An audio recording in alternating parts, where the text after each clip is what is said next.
Study Session 6. Types of Reading. Introduction. This study session presents to you the types of reading you are really familiar with or have engaged in.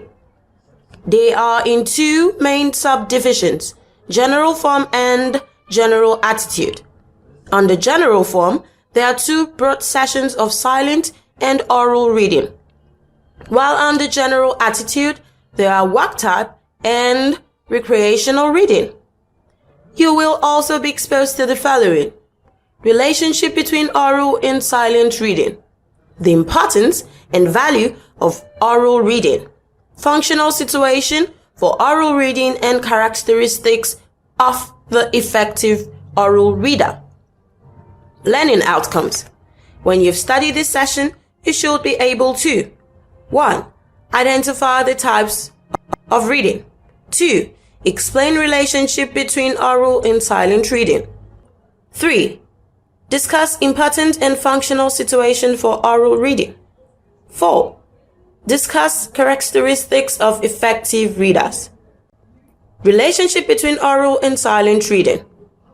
In this unit, you will be taught the different types of reading. Types of reading. In study session 1, you were taught the various definitions of reading. Also, you learned ability to recall what you've read, which is enhanced by recognition in the first instance, comprehension, and then retention. Now, the focus of this study session will be types of reading. These include silent reading, oral reading, work type reading, and recreational reading. Because this unit is about the study type reading, your attention will be concentrated on silent and oral reading as they relate to study type or work type reading. The nature of the reading act changes with the various settings in which reading occurs. Reading has been classified as follows. 1. With respect to its general form, silent reading, oral reading. 2. With respect to the reader's general attitude, work type reading, recreational reading. 1. General form. A. Silent reading. About 90% of the time spent by an adult on reading is devoted to silent reading. Right from the elementary school, silent reading has been introduced to you as quite distinct from oral reading. Silent reading emphasizes meaning rather than sound. Unlike oral reading, silent reading involves comprehension, vocabulary, speed, and accuracy. Each of these factors is related to all the other three. Accuracy of reading is a product of the difficulty of the materials and purpose in reading. Vocabulary is an important part of silent reading. The size of your vocabulary is closely related to your reading success. B. Oral reading. Oral reading, like silent reading, involves comprehension, vocabulary, speed, and accuracy. In oral reading, it is chiefly the comprehension of the listener that counts. Speed then becomes undesirable beyond a certain point, since oral reading is a process of sharing ideas with others. In the past, partly because books were scarce, schools paid much attention to oral reading. Today, oral reading is confined more to a number of practical situations, such as reading a report, giving directions for a class to follow, quoting verbatim from a book or article, reading from the Bible or the Quran, and recreational reading for enjoyment of the beauty or honor of a selection. Moreover, the study session focuses on oral reading and examines its values, functional situation, as well as characteristics of the effective oral reader. Attention is given to oral reading here because you need to know oral reading techniques in your social as well as in your work life. You may be a teacher, an editor, a proofreader, a secretary. Many of you will work as newscasters, presenters, and Producers in media houses. In your work, you may be required to serve as a secretary at a departmental meeting where you are required to read aloud minutes or reports of subcommittees. These are some of the functional situations for oral reading. 2. General attitude. A.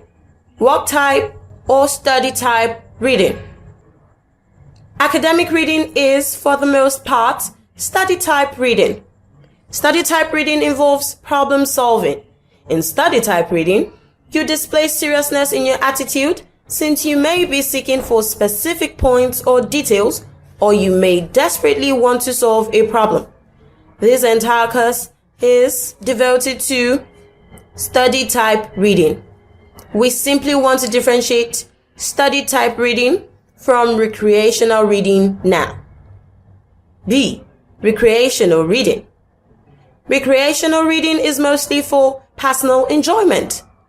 You display a relaxed posture and your attitude is dictated by the purpose and your frame of mind. In recreational reading, you may not be concerned about vocabulary development or speed and accuracy. You simply want to get a general grasp of the plot or to be able to retell the story. This course is not on recreational reading. Let us now return to oral reading. Relationship between oral and silent reading. Almost all the skills that are important in silent reading are also needed in effective oral reading. A word in print cannot be given orally unless you, the reader, have recognized the word, and by that very act of recognition, you have read it silently. Consequently, skill in word recognition, possession of a suitable vocabulary, and the ability to comprehend what is read are essentials of both oral and silent reading. The effective oral reader possesses many of the silent reading skills, and in addition, many abilities peculiar to oral reading. In silent reading, you must recognize the word and know its meaning, but it is not essential for you to know how to pronounce it. In oral reading, getting the thought is followed by vocal interpretation, because it is necessary to convey to the audience the reader's grasp of the meaning of the selection. In oral reading, not only must you, oral reader, have a good grasp of the meaning of the materials you read, you must have many other abilities as well, and you must know your listeners, their interests and attitude towards the materials read, as well as their capacity to understand it. You must be sensitive to the reactions as you read to them. Oral reading, if done well, it becomes a highly interesting skill.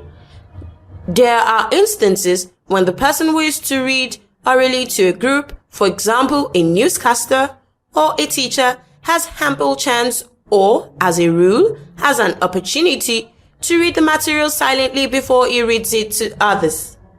It is advisable that silent reading should precede oral reading so that you could have an opportunity in your first reading to solve problems of word recognition and pronunciation that you may have. Learning to read well orally is more difficult in some aspects than learning to read well silently.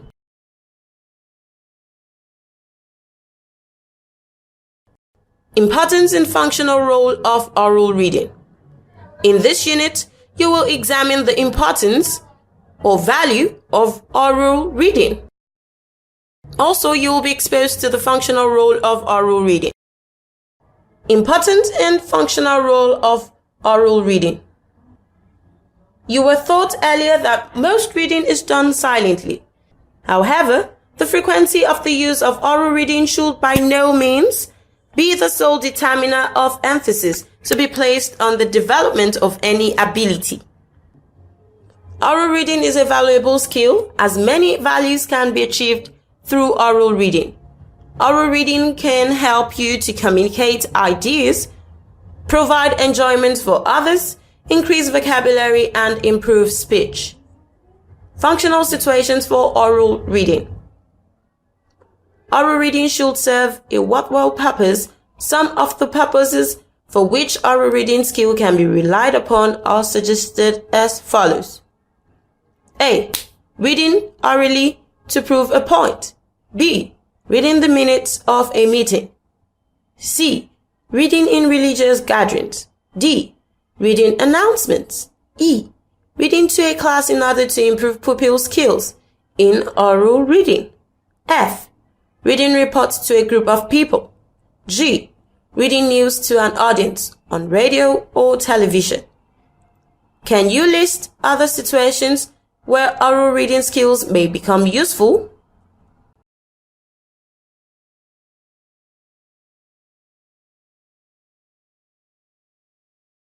Characteristics of an effective oral reader.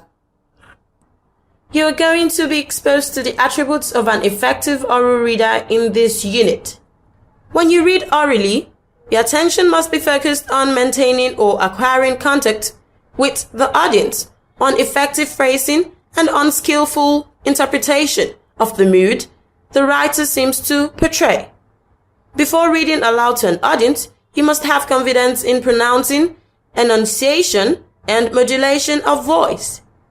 Your success or failure at oral reading can be evaluated on the following characteristics which the efficient oral reader should have. You should pronounce the words correctly, enunciate clearly, appear at ease while reading, be free from interfering mannerisms, respond to the reactions of the audience, exhibit interest and enthusiasm when you read. Use variety and appropriateness of tone, pitch, force, and speed. Give your own interpretation of the selection through your oral reading. Handle the book effectively. In summary, clear articulation, a pleasing and a well-modulated voice, and proper contact with the audience are additional concerns of the oral reader. Monotony and huskiness are voice disorders the oral reader must prevent. Punctuation marks are starters and stoppers in reading. The marks are particularly important signals to the oral reader. Varying the voice to indicate changes of meaning is a technique an oral reader must possess.